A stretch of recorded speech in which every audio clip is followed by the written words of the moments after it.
it's your girl Nick. And y'all know what I'm doing. I'm in the kitchen cooking. Yes.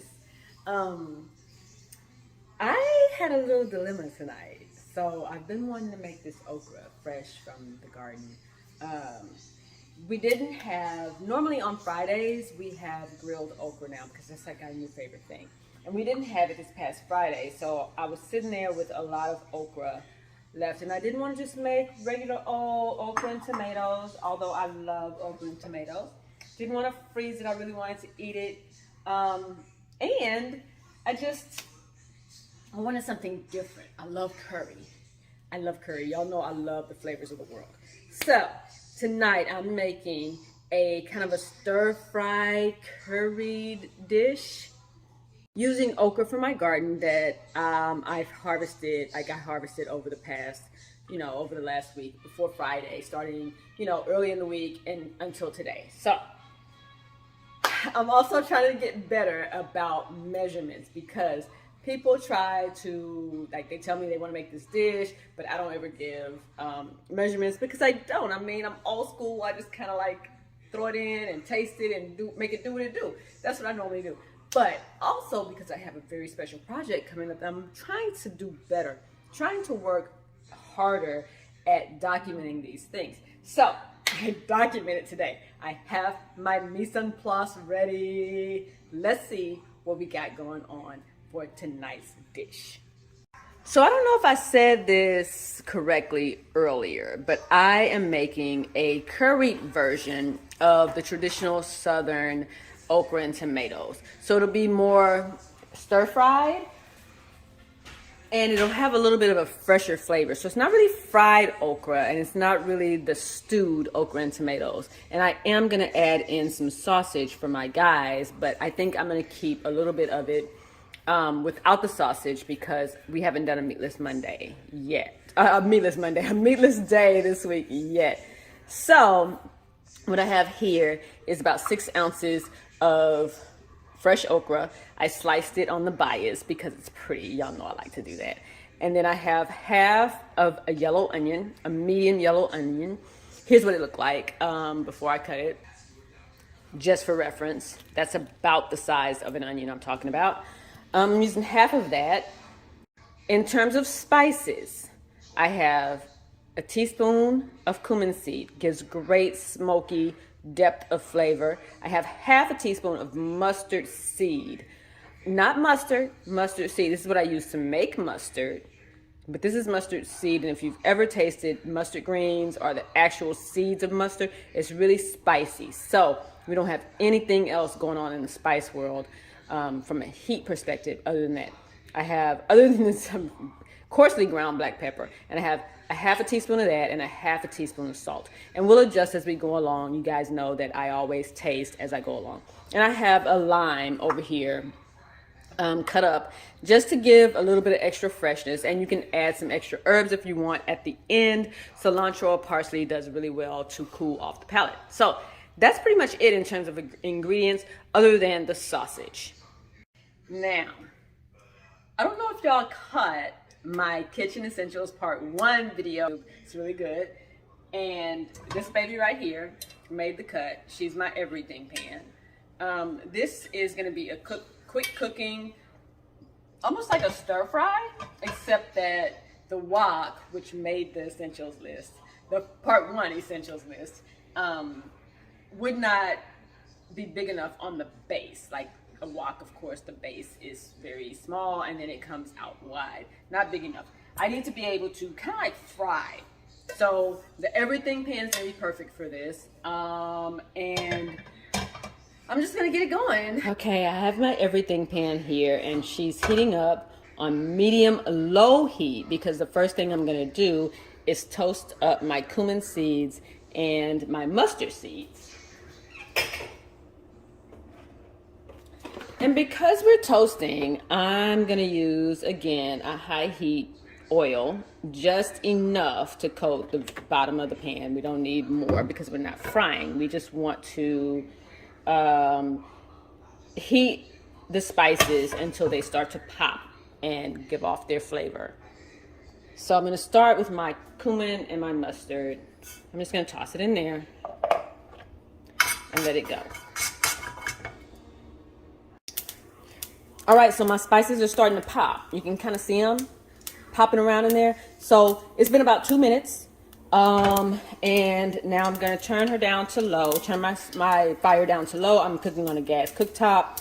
Turn it down to low. And this is my first time making this. I am kind of experimenting here. So the next thing I'm going to do is throw in my onions.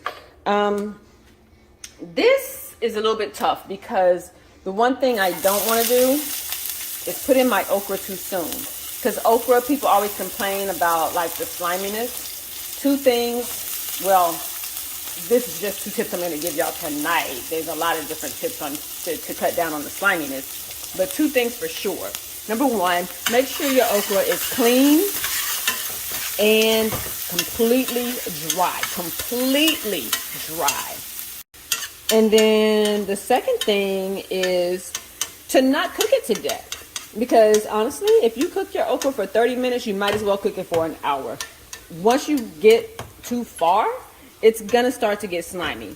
And you might be saying, okay, well, the okra needs to cook, right? Not necessarily. Okra is a vegetable. By the way, really quickly, I'm just gonna let these onions cook for about 2 minutes until they get translucent. But I was saying about the okra that it's a vegetable, so you can eat it raw. Like when I first started growing it, I saw all these other gardeners saying, oh, you know, you don't need to cook okra, blah, blah, blah. And I was like, no, we always had okra cooked in okra and tomatoes, cooked in gumbo, fried, whatever. But you can eat it raw. I actually like took a small pod and snapped it off in my mouth, and delicious, no slime, just really crispy and good. And then that's when we started grilling it. I said, let's try this grilled. We tried that, and still the crispiness that was there, and it just tasted amazing. So good. So if you cook it for a long time, it's going to start to, you know, that musala, the slime. I was going to try to say the word, but the slime starts to come out. And the longer you cook it, the longer you have to cook it to get rid of that.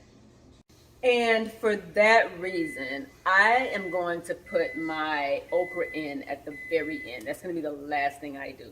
So once these onions are translucent and ready to go, I'm going to add in my tomatoes, which I didn't show you guys. It's just going to be cherry tomatoes that I cut in half. I'm going to add those in here.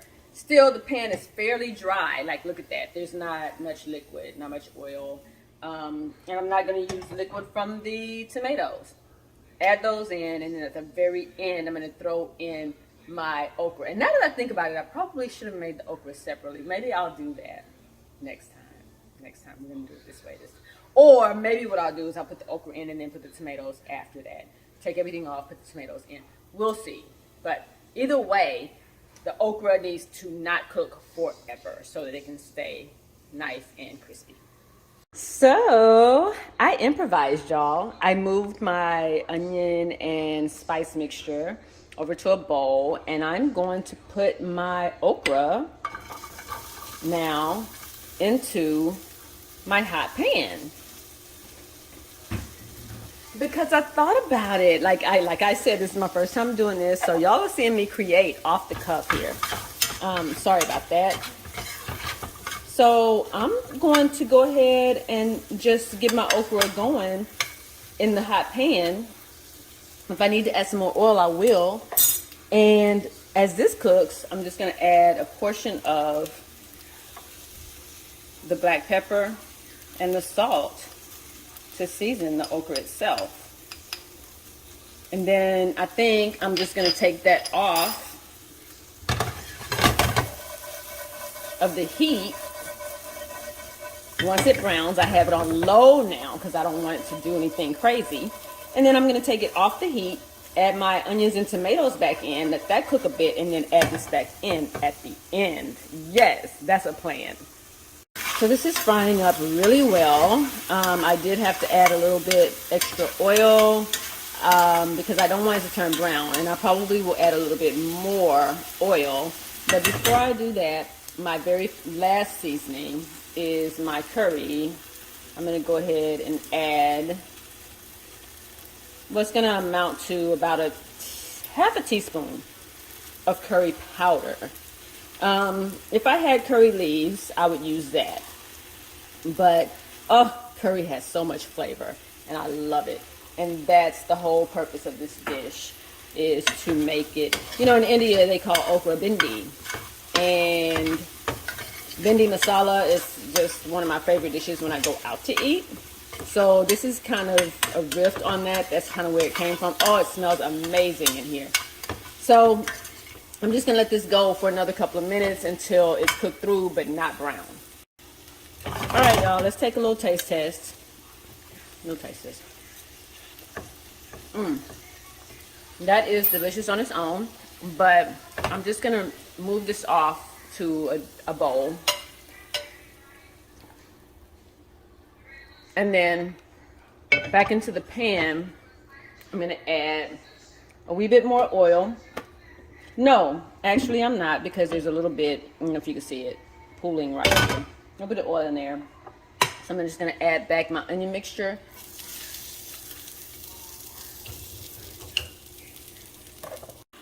And add in my tomatoes with the juices after I cut them up. I'm going to let that reduce down. And from earlier, I have the salt and pepper that I did not use directly on the okra. I'm just going to go ahead and add that in. And of course, I will taste again, just to make sure all is well. And let that cook down before I add back in my okra. And we'll be done, y'all. And now, as you can see, my pan is practically dry now. Just going to add back in my curried okra. You can see the yellow spices on there on my bowl. Oh, guys, that looks so good and smells absolutely amazing.